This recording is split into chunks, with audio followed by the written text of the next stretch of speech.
Heron's Highlights, it's your boy Elijah. Welcome back to the channel. We had the bye week last week, going on a little vacation of some sort. But it kind of is the start of the new league year.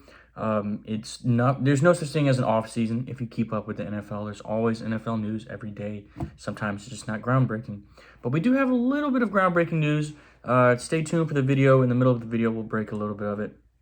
But the big news today is that the NFL Combine started today with the punters, kickers, defensive linemen, and linebackers. So that's exciting stuff. If you've been around with this channel for a little bit, we don't really, I don't want to say care too much for the Combine, but we're way more about the in-game analysis and what goes on with the players that have already proven themselves. We do care about the draft, but the Combine, that gets sorted out by itself. The Combine is from Thursday to Sunday. Thursday, they have what I just said, and then Fridays, defensive back, tight ends. Saturday, quarterback, wide receiver, running back. That's what everyone wants to see. Sunday is the offensive lineman, all the big boys. So that'd be interesting to see. And, it is very curious. It's very interesting to see because we have Combine heroes. We have Combine, duds and whatnot. And then it all depends on how they play the actual game. So I would never read into it too much, but just be aware. All right, so here comes the actual NFL news. Kirk Cousins is going to be cut on day one of the new league year. It's interesting to see because if you're a Falcons fan, you were hoping for a trade. You were seeking for some sort of, something to get back. But instead, you just had a season and a half with the guy. You lost a lot of money. You're going to lose even more money. It just kind of sucks. But he's going to be cut. It's going to be very interesting to see where he lands. The real question is, do any teams want Kirk Cousins? Does he want to be a backup? Because he said a little while ago he doesn't want to be a backup, but, sometimes it's better just to take the job. So we'll see how that goes. And then the big one that happened today was Anthony Richardson was deemed okay to seek a trade. Does that mean it's going to happen? Absolutely not. But I bet you there are some teams hitting up Indianapolis's phone just to see what they've got. What can we, give up for this guy that's still got some potential. The injury bug is definitely in that guy, but we'll see. I think he's still got some potential, but some players just don't have it. Some players take longer. It takes some teams to, bounce around. Look at Sam Darnold, bounced around a few teams, and now he's a Super Bowl winning quarterback. So just give it time. We'll see where AR ends up. All right, so big one here. I got to make it 2-minute drills, so I got to shorten up a little bit. The league dates.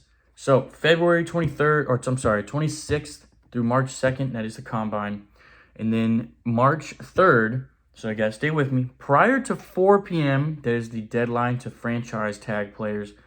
Now, Elijah, what does it mean to franchise tag a player?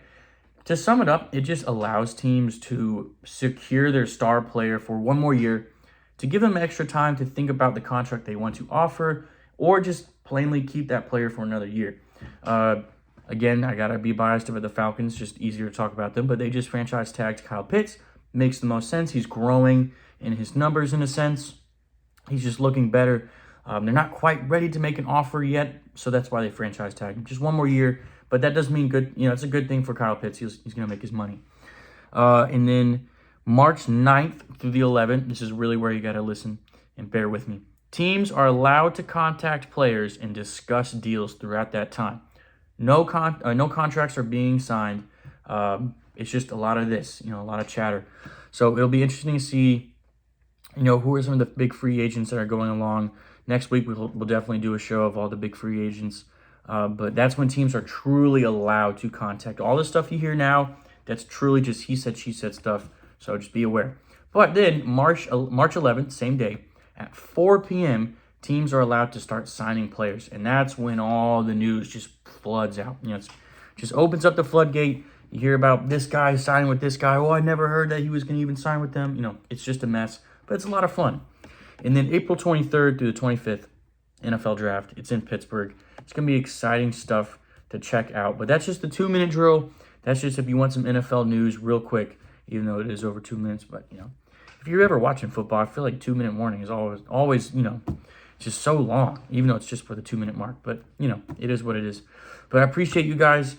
Thank you guys for tuning in for this video. Make sure you hit that like button, share this video, and subscribe. That's Heron Highlights for you. Peace out. God bless.